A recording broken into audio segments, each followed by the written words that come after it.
ल साथीहरू हेर्नु है, हामी यहाँ आज इन्द्र गुफा आइएको छ।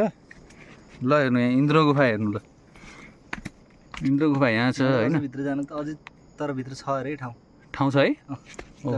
लास्टै ठुलो छ। उ त्यहाँ अलिकति बाटो देखे जस्तो देखेँ नि, त्यहाँबाट अलिकति भित्र जानु मिल्छ अरे। ए ल गुफा ठुलो रहेछ होइन। जाने पनि बनाएको नि त। ल साथीहरू गुफा ठुलो छ होइन। यतापट्टि चाहिँ भ्युज राम्रो देखिन्छ। यतापट्टि एकदमै राम्रो भ्युज देखिन्छ हेर साथीहरू। ल यहाँ हेर्नुहोस् यस्तो छ यहाँ। तल देखेको यो मजुवा बेसी हो। यहाँ दाइ हुनुहुन्छ।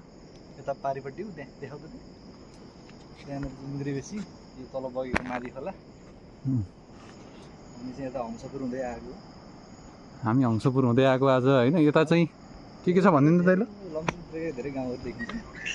काशीतिरका पनि गाउँहरू देखिनु भयो यहाँबाट। गोर्जेको डाँडो उतापट्टि है, धेरै राम्रो छ यहाँ।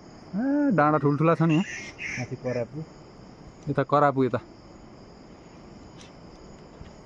तल चाहिँ यहाँ यस्तो छ हेर्नुहोस् साथीहरू। ठुलो छ। मादी नदी चाहिँ बगिरहेको छ। मादी नदी छ। यहाँबाट खस्यो भने सिधै मादी नदीमा साथीहरू। ल ल